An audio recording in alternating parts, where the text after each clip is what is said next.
Ahora sí, perfecto. Entonces decíamos esto, ¿no? Vamos a tener que dar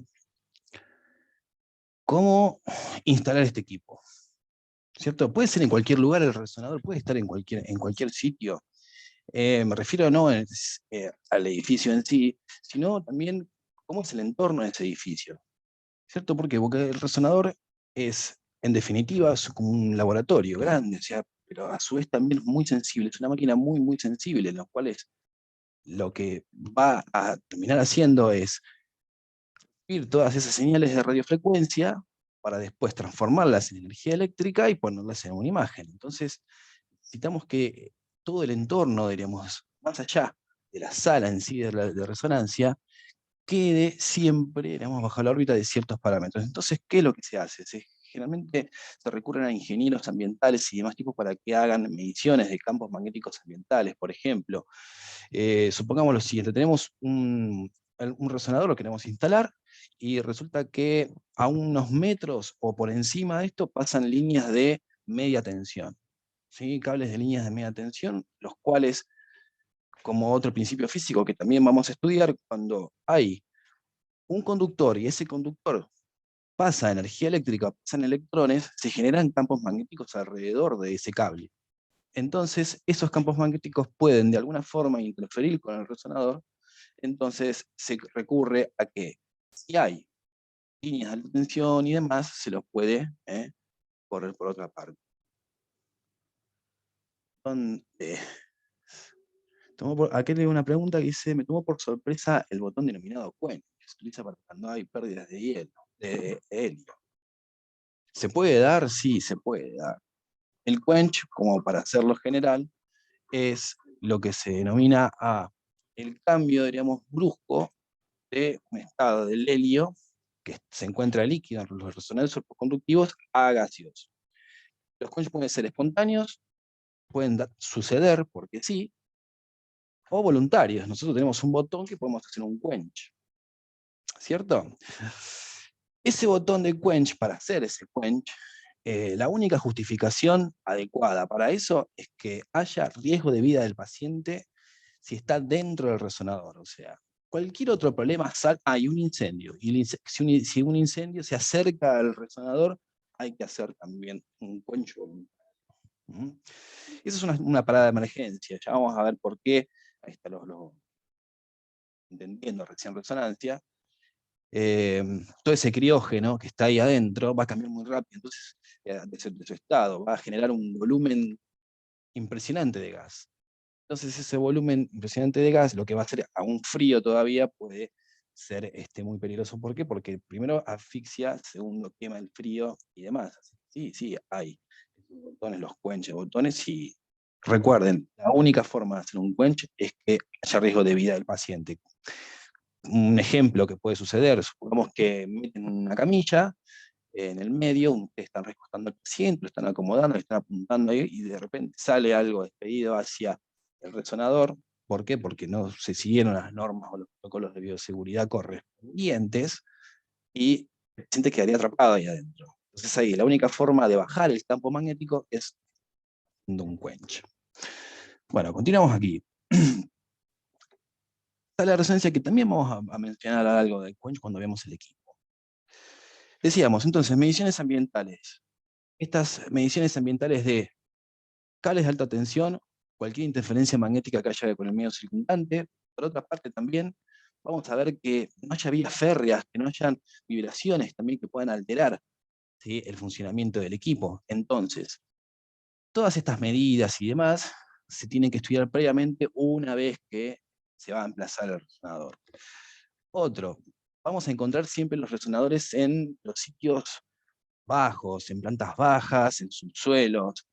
Hay excepciones, obviamente, que podemos encontrarlos en un primer, en un segundo piso de un edificio, ¿sí? Pero tiene que estar ciertamente reforzado, porque los resonadores son muy pesados, son equipos de varias toneladas. Entonces, los cimientos tienen que estar bien, tienen que ser cimientos adecuados. Por ejemplo, lo máximo que he encontrado resonadores como puestos en un piso, en un segundo, en una planta de un segundo piso, de un resonador que es en Fundación Favaloro. Fundación Favaloro lo tiene en el segundo piso.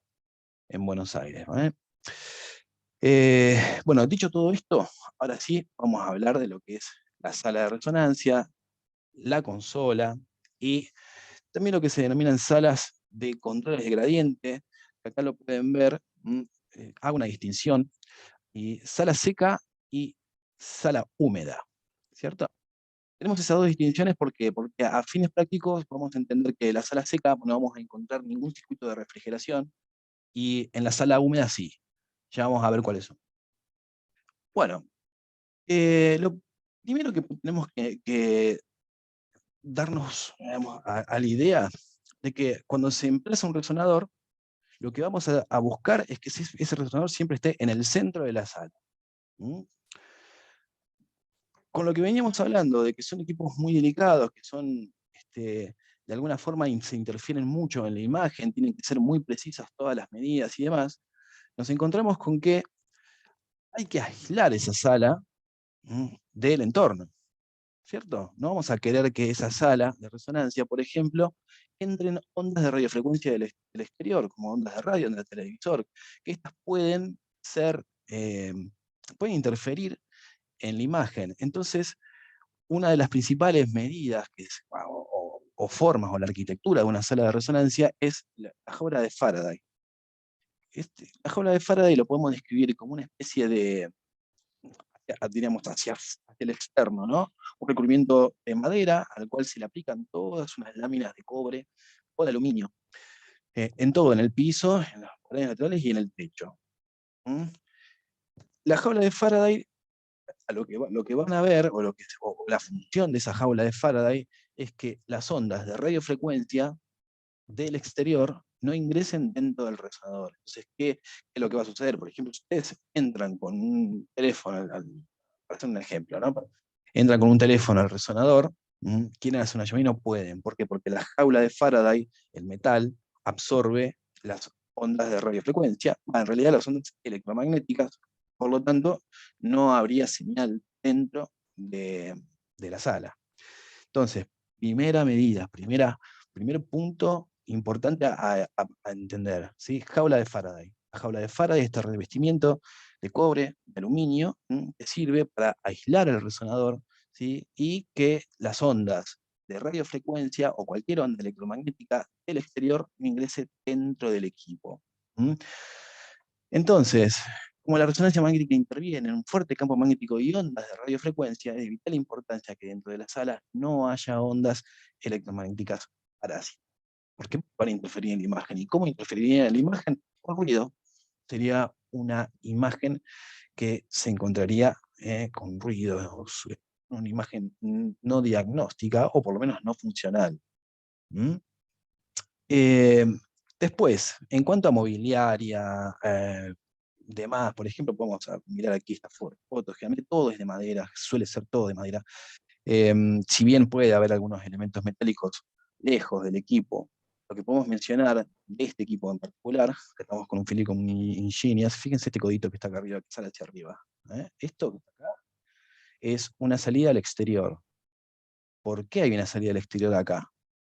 Porque imaginemos que esto es como una especie de termo, ¿cierto? Que acá está todo este helio líquido.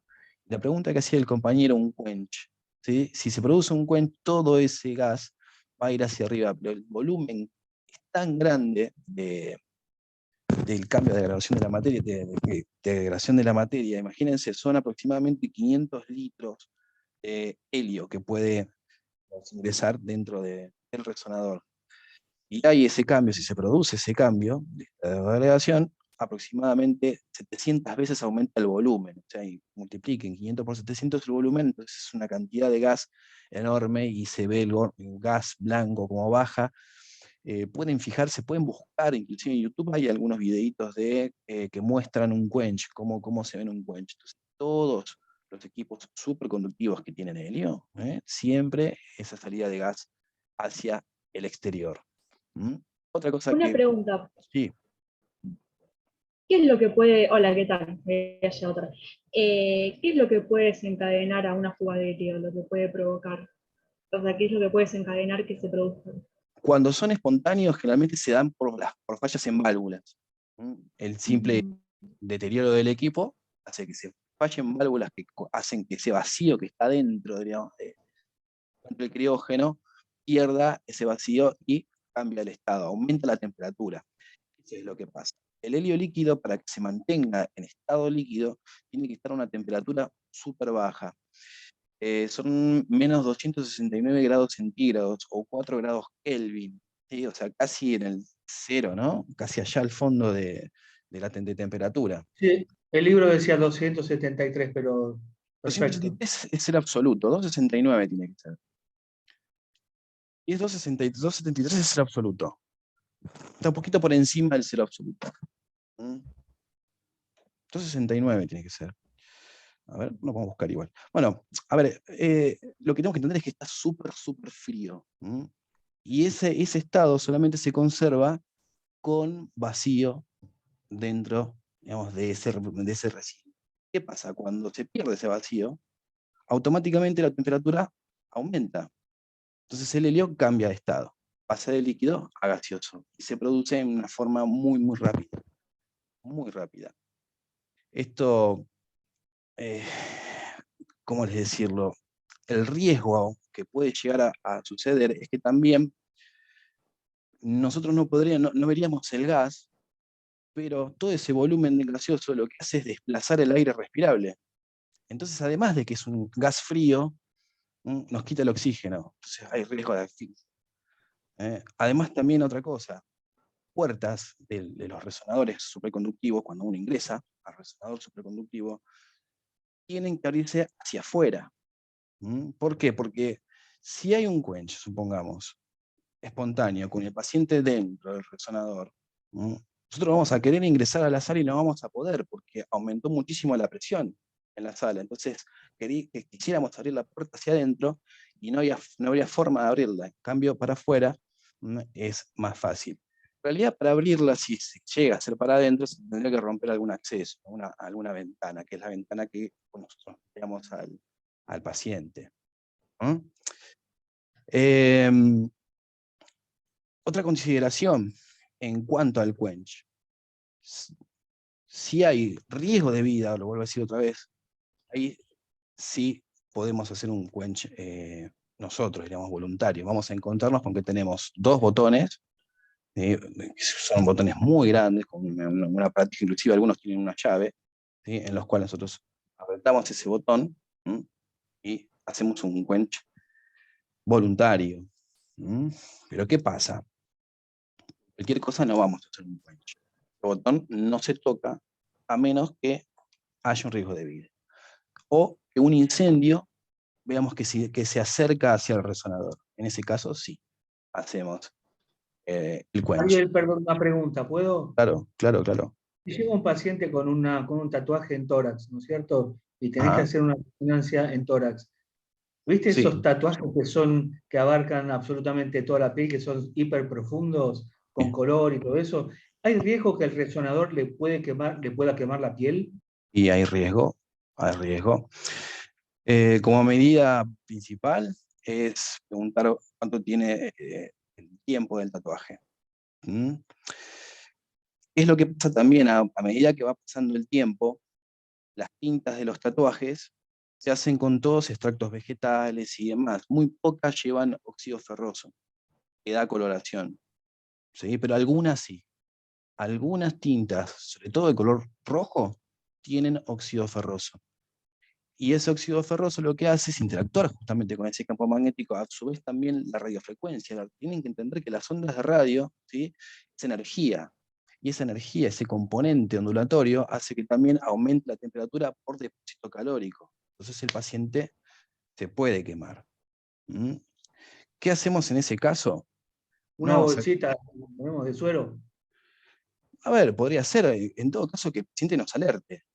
O sea, vamos a ingresar al resonador, vamos a comenzar con el estudio. Todas las indicaciones. Si usted llega a percibir un aumento de la temperatura, algún tipo de molestia o algo en la zona del tatuaje, ¿sí?, nos avisa. Se le da un pulsador al paciente en general para que tenga una alarma dentro del resonador, para que tenga un comunicado dentro del resonador. Y bueno, se procede a la práctica. ¿Sí? O sea, no vamos a rechazar un estudio porque tiene un tatuaje de color rojo. ¿cierto? Lo que vamos a hacer es tener esas medidas de seguridad. Al lado de la bolsita también puede ser para que no aumente la temperatura en todo caso, pero con advertir al paciente, o sea, que nos advierta a nosotros, el paciente que está viendo un aumento de la temperatura, debemos cortar el estudio. Otra vez, en algunos casos pasa que los pacientes por ahí obesos, o inclusive que tanto tienen puntos de contacto, también suelen quemarse. Eso se llama SAR, es un valor que vamos a verlo también, que es un coeficiente de radiación absorbida, diríamos, dentro de lo que infiera a las ondas de radiofrecuencia. Nosotros a eso lo podemos subir, lo podemos bajar, lo podemos nivelar. Eso también va a venir de la mano con los tiempos del estudio, ¿sí? Supongamos que queremos hacer una secuencia, 20, 25 cortes, aproximadamente en 5 minutos, entonces decimos, no, muy lenta, secuencia 5 no, quiero que salga en 2,5, entonces ¿qué hacemos? Aumentamos el SAR, aumentamos la cantidad de radiofrecuencia más rápido, ¿sí? Pero ¿qué pasa? Le estamos dándole más energía, más depósito calórico a ese paciente. Entonces va a aumentar ese riesgo. Entonces los resonadores nuevos te avisan, te dicen, mire, señor técnico, técnica, aquí la radiofrecuencia está alta. ¿Qué hace? ¿Quiere continuar con el estudio o no? Si te pregunta el equipo, si querés seguir o no. Entonces, si tenemos medidas de seguridad correspondientes, los pacientes no hay puntos de contacto en los pacientes, o sea, no cierran el circuito con nada, lo más probable es que no se quemen. ¿Por qué? Porque digamos, serían los electrones que quedan libres por esas interacciones eléctricas que hay con también, ¿cómo decirlo?, con las sales disueltas del paciente. Uno recuerda que, ¿cómo decir?, que nosotros somos de agua, pero también estamos llenos de electrolitos, y esos electrolitos conducen esos electrones. Si hay un punto de contacto, si se cierra un circuito, todos esos electrones van a ir a ese lugar, se van a querer ir a hacer masa, se van a buscar un punto, y ahí es donde el paciente se queda. Siempre separar las piernas, paciente que no se tiene que cruzar, ninguno de los brazos, nada, tocarse o ayudarse con separadores.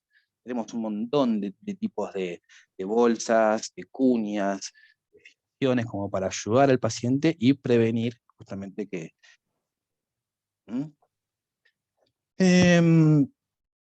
Bueno, a ver, hablamos de parte de mobiliaria, ¿cierto? Ahí de la parte de la sala. Todo siempre de madera y demás. Vamos a encontrar por ahí algunas cosas que puedan llegar. Por ejemplo, una bomba inyectora generalmente tienen elementos metálicos. Unas son del RMI compatibles, la podemos ingresar al resonador, pero no muy cerca. Y mesas de anestesia. Son los dos por ahí elementos que tenemos que llegar a tener cuidado a la hora de acercarlo al resonador. Sobre todo a la mesa. Había una vez había escuchado que en un paciente, cuando traían a pacientes que han tenido un accidente, no los traen en las camillas esas las comunes que son de, bueno, las que no se pueden entrar por el tema de que de hierro son de, ¿cómo es que se dice? Las traen como unas tablas, no me acuerdo el nombre que tienen, pero justamente porque para que haga contacto con el resonador, no me acuerdo. ¿Puede ser? ¿Una tabla? No sé si eran tablas, como se dice, que cuando venía un paciente que estaba accidentado o internado, no los traen en esas camillas, Sí, claro, los traen en una tabla de inmovilización, o sea, que viene eso, perdóname, paciente, algo sí. así, perdóname, sí, eso quise decir. Claro. Bueno, en ese caso, generalmente las tablas de inmovilización están hechas de acrílico, o sea, están pensadas para que si se llegan a meter dentro del resonador la madera, digamos, porque pasa una madera sola no resistiría el peso del paciente, entonces la ajustan con tablas de acrílico, pero algunas son metálicas, sí. Algunas tienen metal. Entonces eso también es un riesgo, ¿verdad? Siempre, a ver, en la práctica, vamos a encontrar que un paciente, un politraumatizado, digamos, inmovilizado en una tabla, es muy difícil que caiga para hacer una resonancia. Es muy difícil. Puede pasar porque me ha pasado. Entonces nosotros tenemos que conocer medianamente cómo son. Algunas son de madera largas, ¿sí?, que tienen esos esfuerzos acrílicos o metálicos, y las otras son directamente de plástico. Son unos plásticos como una especie de tubo. Ahora, todas las camillas no ingresarían al resonador. La pregunta es, no, todas no. Hay algunas que sí podemos ingresar. ¿Mm? Si ustedes observan, en una sala de resonancia también, van a encontrar que hay camillas que son de tubo. ¿Mm? Ustedes van a encontrar que son tubos cuadrados, ¿sí? Que están en casi su totalidad hechos por un metal que es diamagnético, ¿sí? Que no son, que no distorsionan las líneas de campo, entonces por lo tanto no son atraídos a ese campo magnético. ¿Sí? Algunos elementos sí, ruedas, los engranajes tienen algunas cosas que hace que la camilla sienta una leve atracción. Entonces, si todas las camillas vamos a pasar, la respuesta es no. Hay camillas diseñadas específicamente para poder ingresar al resonador y no correr riesgo. Es lo mismo que las sillas. Esas sillas que son, como les digo, de tubo. Son de tubos huecas, tampoco. Esas se pueden entrar y no va a haber ningún problema. A ver, equipos de resonancia entonces, podemos ya decir, sala. Importantísimo de la sala, la jaula de Faraday, que se entienda lo que es la jaula de Faraday y para qué funciona. Revestimiento, láminas de cobre o de aluminio, que lo que hacen es que evitan que las ondas de radio se metan dentro del resonador. Punto número 1. Segundo, seguimos avanzando en mobiliarios y demás, se quiera todo usar madera, plásticas, disponer de todas las cuñas innecesarias, todas las bolsas de movilización. Después nos vamos a encontrar también con que algunos equipos tienen lo que se llaman, o sea, diferentes formas de poder estudiar los signos vitales de ese paciente. ¿Sí? Entonces, por ejemplo, tienen los gatillados respiratorios, los gatillados cardíacos, que a veces también eso puede ser un riesgo para el resonador, sobre todo porque se queme. Entonces, esas cosas son, por ejemplo, para sacar un QRS, para sacar un electro, poder gatillar los pulsos de resonancia con el corazón, no le vamos a poner cualquier electrodo, si le vamos a poner uno que sea de carbono, ¿sí? Que sea el negrito. El otro, el normal, el tradicional, que se usa habitualmente, que es metal, o lo van a ver el plateado, diríamos, ese puede llegar a distorsionar la imagen y también puede llegar a quemarlo al paciente. Entonces, insumos y demás, por lo general, bueno, son todos compatibles con resonancia. Otra cosa, aquí en los equipos de resonancia cerrada hay un magneto superconductivo, que es lo que hablamos, sistemas de seguridad de salir al exterior, que es lo que veníamos hablando, aquí el helio. Esto lo vamos a ver varias veces, lo vamos a ver en bioseguridad, vamos a ver también en otros componentes del resonador y demás. Colocaciones entonces también de medidores de saturación de oxígeno. ¿Por qué? Porque si llega a haber fugas o pasa algo con esto, con el helio, si no nos damos cuenta porque está saliendo todo hacia el exterior, y va a caer la saturación de oxígeno. Entonces tenemos una alerta también en algunos equipos, para algunas salas, no equipos, colocan medidores de saturación de oxígeno. Bueno, esto más o menos, los servicios cómo están conformados, licenciados médicos, técnicos, enfermeros, puede haber también de otras especialidades médicas, que es una especialidad, o sea, que la vamos a encontrar con anestesiólogos, con cardiólogos, con oncólogos, que vamos a trabajar también. Entonces, un servicio de resonancia por ahí se nutre de muchas otras ramas.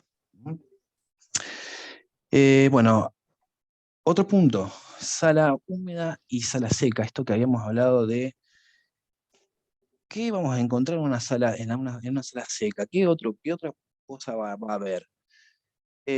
Podemos decir que una sala seca vamos a encontrar algo seco, ¿sí? ¿Y cuál es lo que tenemos qué es el puente, diríamos? Pensar computadoras, sistemas de gradiente, nada que tenga que ver con lo que es la circulación del equipo, sino con el control en sí del equipo. O sea, todo el sistema del cerebro del resonador va a estar en otra sala, separado de esto, a la cual no va a haber ningún sistema de circulación. Sí va a estar refrigerado, porque eso aumenta muchísimo la temperatura también, y necesitamos que en ese lugar, ¿sí?, esté refrigerado. ¿Sí? ¿Con qué se refrigera? Un aire acondicionado y listo.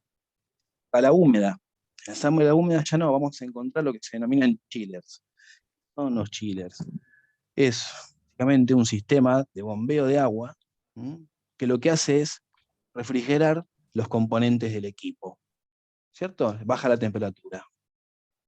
Yo después les voy a mandar videos de la sala de resonancia, de un cerrado, de un abierto, los chillers de cada uno de ellos, qué es lo que debemos controlar de cada uno de ellos también, porque nuestro trabajo es mirar a veces qué es lo que está pasando cuando hay alguna falla, un desperfecto, ¿sí? Mirar los flujos de agua, cuánta agua entra por minuto ahí adentro, si está bien la temperatura, porque el agua que entra tiene que estar a una determinada temperatura y el agua que sale a otra.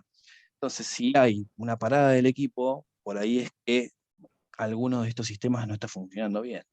Entonces vamos a encontrar esa sala seca donde se encuentra como el cerebro del equipo, por otro lado la sala húmeda, esa parte de refrigeración del equipo. Esa refrigeración es con agua y lo que hace es bajar la temperatura de todos los componentes propios del resonador. ¿Qué más podemos decir o agregar sobre la sala, la consola? En general vamos a tener la consola, vamos a tener una workstation en la cual nos vamos a pasar todos los estudios ahí, entonces los médicos, ya sea el médico paciente de consola, bueno, que sea XT, o los médicos informantes se sientan y miran ahí los estudios. Vamos a encontrar también, no sé que sean los que trabajan en resonancia, cómo está distribuido ahí su servicio. Pero sí, por ejemplo, podemos tener acceso a todos los estudios que se hacen, los turnos que se asignan y demás. En general, si hay un enfermero, si hay algún otro participante de la sala, eso depende de dónde estén trabajando. ¿Sí? A ver, es decir, en cuanto al orden de la sala, nosotros somos responsables absolutos de lo que pasa ahí. ¿Sí? Entonces, el buen cuidado del equipo, detectar si hay efectos en ese equipo, informar lo que pasa. Todos puntos importantes. O sea, siempre nuestra actitud es una actitud colaborativa, una actitud en la cual querramos sumar cosas al servicio y no restar. Siempre informar cuando hay alguna novedad, libros de novedades y demás, ¿no? Que se van anotando. Cualquiera de los inconvenientes que pasó, siempre háganlo también. Cualquier cosa que suceda, lo asientan. Lo asientan o por escrito en un sistema o en su efecto en un cuaderno de novedades. Vamos a los equipos ahora. Clasificación. ¿Cómo lo vamos a clasificar a los equipos? Resonancia, simple. Abiertos y cerrados. Pero ¿qué pasa? Esto es una clasificación en cuanto a su estructura. Porque después también lo podemos clasificar de otra manera que ya la vamos a ver. Repasando, resonador abierto. Miren acá las imágenes del resonador abierto. Acá tenemos la masa del equipo en sí, con dos grandes masas una abajo de la otra que dan el campo magnético, ¿cierto? Entonces en este caso el campo magnético tiene una orientación vertical, lo mismo sucede con este. Acá tenemos el norte o el sur, cualquiera, y el campo magnético va en este sentido. Forma de C, abierto hacia los costados. Las imágenes que generan este tipo de resonador son imágenes que tienen, digamos, una calidad inferior a lo que son los resonadores cerrados por la potencia. La potencia es clave. Potencia vamos a manejar acá, ¿sí? 0,23 Tesla, 0,23 Teslas. La medición, esto de la potencia puede también decirse 0,23, 0,20, 0,25, está en ese orden. ¿Por qué está en ese orden? Porque puede ser un poquito más o un poquito menos, y eso es lo que se va a medir luego para que haya justamente resonancia, para que haya todo ese fenómeno de resonancia. ¿Y cómo? ¿Cuál es el centro justo? ¿Cuál es la potencia exacta que da ese campo magnético? Acá nombro, por ejemplo, una de las ventajas que tiene el equipo, ¿sí? Que es justamente pacientes que tienen ansiedad o son claustrofóbicos o lo que sea, los equipos abiertos suelen ser mucho más amistosos. Uno lo ve y dice, bueno, están abiertos hacia los lados, hacia los extremos, es un lugar bastante grande en el cual no hay esa sensación de encierro. Pero ¿qué pasa? No podemos tampoco hacer todo tipo de estudios ahí, entonces tiene sus limitaciones. La ventaja, Capaz, sí. si en un estudio, no sé, de una, no sé si, por ejemplo, una estructura muy chiquita o de una patología muy precisa, conviene más hacerlo en un cerrado porque vas a tener más señal, vas a hacer algo más Exactamente. completo, ¿no? Eso es lo que tiene, que la Exactamente. calidad no es la misma, ¿no? Claro, supongamos que quieren, no sé, a ver, vamos a una muñeca, ¿cierto? Sí, Supongamos que se rompió una fibra del ligamento triangular. ahí de la muñeca, y vamos a necesitar un resonador cerrado, ¿cierto? ¿Por qué? Porque justamente la resolución de la imagen va a ser mucho mejor, el médico va a tener mucha más información. No quita que no se vea, ¿no? Pero el detalle de la imagen es mucho mejor en un cerrado. Eso es inevitable. Es más, secuencias, por ejemplo, como una difusión del cerebro, ya vamos a ver esto. ¿Qué hace la difusión? Lo que hace es medir cómo las moléculas de agua se mueven dentro de un tejido, ¿cierto? Cómo se distribuyen las moléculas de agua. Necesitamos mucha potencia para poder ver ese detalle. Cómo es la movilidad molecular del agua dentro de los tejidos. Estos resonadores no lo pueden hacer. No podemos tener esa secuencia que es muy útil, por ejemplo, para lo que sería los ACV en ventana, cuando pasan aproximadamente 2 horas desde el evento. La difusión es la única técnica en la cual vamos a poder ver la lesión en el cerebro y hasta dónde abarca. Ya que va pasando el tiempo, ¿sí?, se empieza a poner manifiesto en otras técnicas, por ejemplo en tomografía. En tomografía es muy difícil de ver una ACV en ventana. En cambio, con una difusión, lo tenemos ahí en menos de 1 minuto, tal vez. Una difusión es una secuencia muy rápida y que nos da una información importantísima. Los ordenadores no alcanzan esa potencia. Ariel, perdón, si tenés algún paciente con claustrofobia, Sí. con una claustrofobia muy severa, psicótico ya directamente, ponele, ¿no es cierto? Algo Sí. muy extremo. Y tenés que hacer el estudio, un neuroestudio neurológico con un resonador abierto.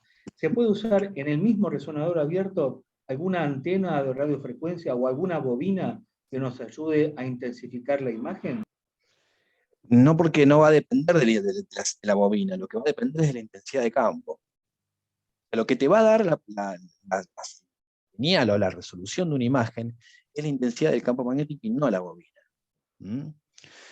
Tenemos que pensar de que dentro de un volumen X, ¿sí?, mientras más potencia magnética haya, más hidrógenos van a estar interaccionando con ese campo magnético. Por más que vos le mandés, no sé, por decirlo, 10 veces más de radiofrecuencia, no vas a encontrar una resultante en la imagen. ¿Por qué? Porque la potencia del equipo no es mejor dicho, lo que te da el resultado final, no las antenas.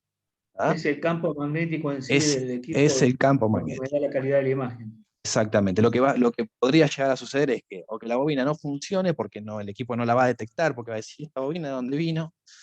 Y si llega a funcionar y es de otro equipo, está calibrada de otra forma, que te lo quemas. Así que es preferible que dejarle cada una de las bobinas a cada uno, pero de intensidad, o sea, la calidad de la Pero señal. como que por más que le pongas 80 millones de accesorios o cosas para cubrirlo, como que no va a ser lo mismo, ¿no? No va a ser lo mismo. No, porque depende de la potencia del equipo y no de los elementos que haya alrededor. La Señal, máxima potencia, Ariel, de un sí, equipo abierto, ¿cuánto es? ¿De 0.23 a cuánto? hay 0,5. Y a ver, hay un resonador, por ejemplo, que es dedicado de cabeza, que llega a un Tesla. Es todo el magneto, es una aleación, bueno, no es una aleación, en realidad es una cerámica especial diseñada y que tiene una intensidad de un Tesla. Increíblemente fuerte es ese campo magnético. Pero bueno, son elementos tecnológicos nuevos. No nos vamos a encontrar nosotros con un resonador dedicado de cabeza, ¿no? No va a pasar. Suelen estar siempre entre los 0,23 y 0,5 Tesla. 0,5 Tesla ya es lo máximo. ¿Por qué? Porque tienen siempre factores limitantes. Y esto es lo que vamos a ver ahora también. ¿Cuáles son los factores limitantes de los resonadores? Por ejemplo, medio rapidito. Esto es un permanente. Entonces, ¿qué quiere decir? Que este campo magnético va a tener siempre la misma intensidad y va a ir disminuyendo en el tiempo. Va a ser cada vez menor a medida que pasa el tiempo. Hay que continuamente calibrarlo. Y este que está acá suele ser, o mejor, hay en realidad de dos tipos, pero uno de ellos es resistivo. Eso vamos a lo que vamos a ver. A ver, cortamos 5, hacemos a las 10, volvemos y continuamos con la clase, ¿ok? Cierro aquí y finalizo también aquí. Ya pongo el link, ¿eh?